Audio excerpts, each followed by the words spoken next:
आप देख रहे हैं मथुरा न्यूज 24। नमस्कार, आप देख रहे हैं मथुरा न्यूज 24। मैं हूं आपके साथ आकांक्षा शर्मा। चलिए रुक करते हैं खबरों की ओर। तीर्थ विकास ट्रस्ट द्वारा पंचकोसीय परिक्रमा का सौंदर्यीकरण का कार्य किया जा रहा है, जिसमें श्रद्धालुओं को ब्रज की पंचकोसीय परिक्रमा लगाने में कोई भी असावधानी न हो और परिक्रमा मार्ग स्वच्छ व उत्तम रहे, उसका भी विशेष ध्यान रखा जा रहा है। इसी के चलते तीर्थ नगरी वृंदावन में भी यह कार्य किया जा रहा है। लेकिन कुछ दिन पूर्व हुई बरसात के चलते राजपुर परिक्रमा मार्ग स्थित पंचमुखी हनुमान जी के सामने पानी की पाइपलाइन फट गई, जिसके कारण सड़क पर पानी फैलने लगा और तीर्थ विकास ट्रस्ट द्वारा हुए पंचकोसीय परिक्रमा मार्ग के सौंदर्यीकरण कार्य में हानि हुई, जिसमें सड़क भी धंस गई और रास्ता भी अवरुद्ध हो गया। पानी के पाइप फटने से क्षेत्र के निवासी पानी की दिक्कत से गुजर रहे हैं। पहाड़ी इलाकों में आसपास के क्षेत्र में हो रही लगातार बारिश के चलते सभी नदियों का जल स्तर बढ़ने लगा है। साथ ही इसका असर मैदानी इलाकों में भी देखने को मिल रहा है। वहीं बुधवार को हथनी कुंड बैराज से छोड़े गए पानी से यमुना का जल स्तर बढ़ गया। आपको बताते चलें कि तीर्थ नगरी वृंदावन में यमुना का जल स्तर बढ़ गया है, जिसके चलते केसी घाट की 4 सीढ़ियां पानी में जलमग्न हो गई। यदि लगातार पानी इसी प्रकार छोड़ा जाएगा तो जल्द ही वृंदावन में बाढ़ जैसे हालात देखने को मिलेंगे। इस बारे में जानकारी देते हुए श्रद्धालु ने बताया कि आज यहाँ करीब 2-3 सीढ़ियाँ डूब चुकी हैं। जलस्तर कल से काफ़ी बढ़ चुका है और आने वाले समय में उम्मीद है कि और भी जलस्तर ऊपर तक आएगा। पानी बढ़ने की संभावना है और काफ़ी पानी भी ऊपर से छोड़ा गया है, कल के दिन में बताया है। एक बार फिर निर्दोषों पर 3rd डिग्री देने का वर्दी पर आरोप लगा है। पीड़ित का आरोप है कि पुलिस ने झूठी तेल चोरी की घटना में उन्हें पूछताछ के लिए चौकी बुलाया और उनके साथ जानवरों जैसा बर्ताव किया। दरअसल पूरा मामला बुधवार की रात करीब 9 बजे ट्रक संख्या NL01K2035 थाना वृंदावन क्षेत्र की रिपोर्टिंग चौकी जैत के समीप स्थित ताज मिडवे फ्यूल्स पेट्रोल पंप पर आकर रुका और गुरुवार की सुबह ट्रक चालक ने पेट्रोल पंप कर्मचारियों पर ट्रक में से डीजल चोरी का आरोप लगाया और पुलिस के द्वारा पेट्रोल पंप पर कार्यरत धर्मवीर पुत्र राधेश्याम और उसके अन्य 4 साथियों को जैत चौकी प्रभारी के द्वारा चौकी बुलाया गया और उनसे पूछताछ की गई। पीड़ितों का आरोप है कि जैत चौकी इंचार्ज के द्वारा उन्हें 3rd डिग्री दी गई। ताज मिडवे फ्यूल्स पेट्रोल पंप के संचालक अनिल ने जैत चौकी प्रभारी अरविंद पर यह भी आरोप लगाया है कि उन्होंने सभी पंप कर्मचारियों के साथ बेरहमी से मारपीट की और उनके गुप्तांगों को बिजली के करंट दिए गए, जिसके चलते 2 लोगों की स्थिति गंभीर बनी हुई है। धर्मवीर पुत्र राधेश्याम नामक जो कर्मचारी है वह 3rd डिग्री दिए जाने से उसके मुंह से झाग निकल रहे हैं। वहीं एसपी क्राइम राधेश्याम राय से पुलिस पर लगे आरोपों के बारे में जब बात की गई तो एसपी क्राइम मामले को रफा दफा करने में जुटे हुए हैं। सर वो रात को गाड़ी आई थी 9-10 बजे के करीब, तो वहाँ पे ट्रक वाले ने उस गाड़ी को बाहर पंप के बाहर खड़ा कर दिया। हमको बताया भी नहीं कि यहाँ पर गाड़ी खड़ी है, तो हमको पता नहीं था। तो मतलब रात में ड्यूटी कर रहे थे रात में हमको सुबह पता चला कि मतलब इसमें से डीजल चोरी हो गया है। तो थाने चौकी से जैत चौकी से पुलिस आई, हमको पकड़ के ले गई, बेट करवाती गई, वैसे ऐसे ही पकड़ के ले गई। फिर वहाँ जाकर मतलब हमको टॉर्चर किया, करंट टॉर्चर किया, किस तरीके से किया? करंट वंट लगाया यहाँ पर और यहाँ पर भी गाँव शायद गुप्तांगों को मिलाया करंट। हमारा भी था डंडी कितने लोग थे तुम? 5 लड़कों को डालेगी। उत्तर प्रदेश के सिकंदरा और कानपुर देहात में 3 मामलों में वांछित चल रहे पुष्पेंद्र दोहरे को पकड़ने गई पुलिस के सामने पुष्पेंद्र दोहरे ने पुलिस से बचने के लिए अपने आप को आग के हवाले किया। वहीं उपचार के दौरान पुष्पेंद्र दोहरे की मौत हो गई।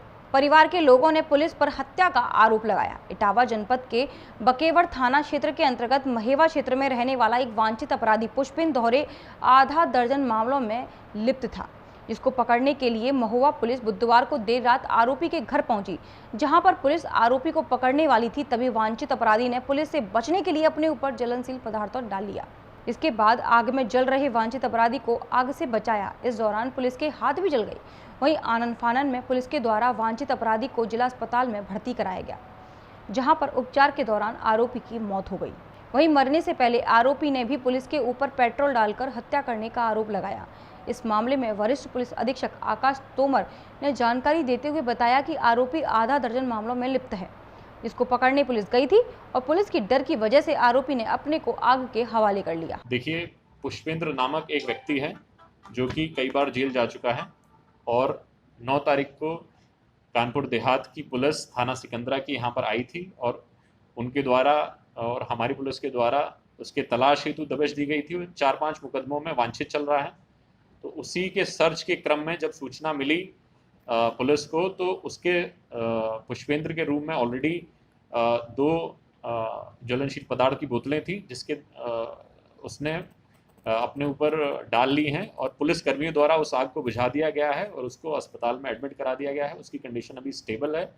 प्रथम दृष्टया यह प्रतीत होता है कि अपने आप को बचने के लिए उसने, मुकदमों से बचने के लिए उसने ये करने का प्रयास किया है। अभी SPRA द्वारा और बाकी अधिकारियों द्वारा मौके पर जाके जांच की जा रही है। जांच के बाद पूरी स्थिति क्लियर हो जाएगी। नगर निगम मथुरा वृंदावन द्वारा शहर को स्वच्छ रखने के लिए लाख दावे किए जाते हैं, लेकिन यह सब धरातल पर दिखाई नहीं देता।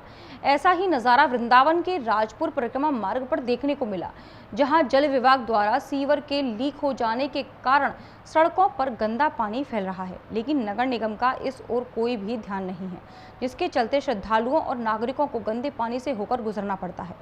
साथ ही आपको बताते चले, राजपुर से लेकर चामुंडा मंदिर का मार्ग भी काफ़ी समय से खराब है।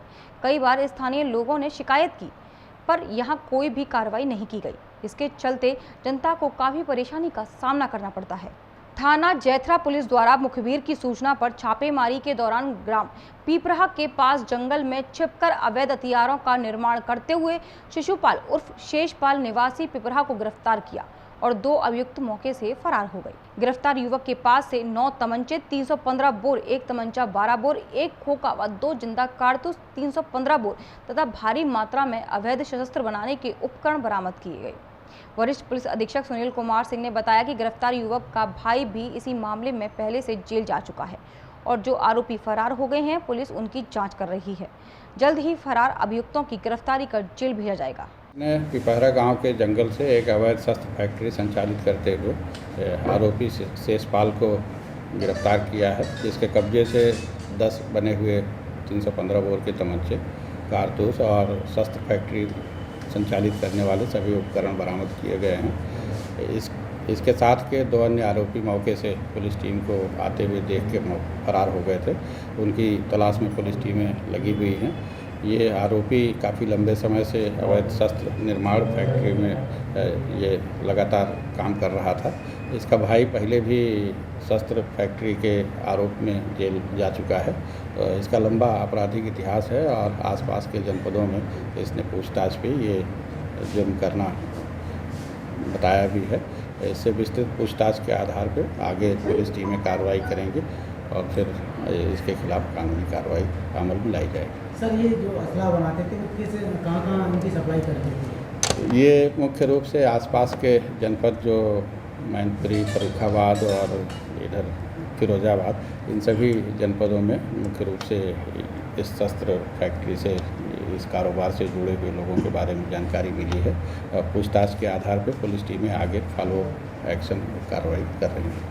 गुरुवार को महावन तहसील सभागार में SDM महावन कृष्णानंद तिवारी, CO महावन विनय सिंह चौहान व थाना अध्यक्ष महावन शशि प्रकाश शर्मा के द्वारा महावन के मुस्लिम समुदाय की एक बैठक आगामी मुहर्रम पर्व को लेकर की गई, जिसमें उन्हें सरकार की गाइडलाइन से मुखातिब कराया गया और उन लोगों की समस्याएं भी जानी। साथ ही 21 तारीख से प्रारंभ हो रहे मुहर्रम पर्व को लेकर चर्चा की और उन लोगों से मुहर्रम पर्व को मनाए जाने पर जानकारी ली, किस तरह से वो अपना पर्व मनाएंगे और 30 तारीख को निकलने वाले ताजियों को लेकर भी उन्हें सरकार की गाइडलाइन से मुखातिब कराया।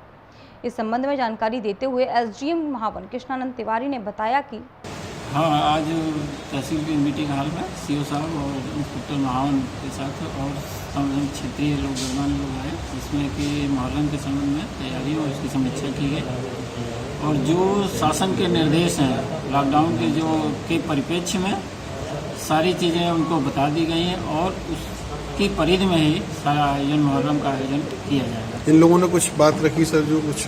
हाँ, उनकी अपनी कुछ सफाई और उसकी व्यवस्था थी जो समय के पहले ही पूर्ण करा दिया जाएगा। अभी तक के लिए सिर्फ इतना ही। मुझे दीजिए इजाज़त।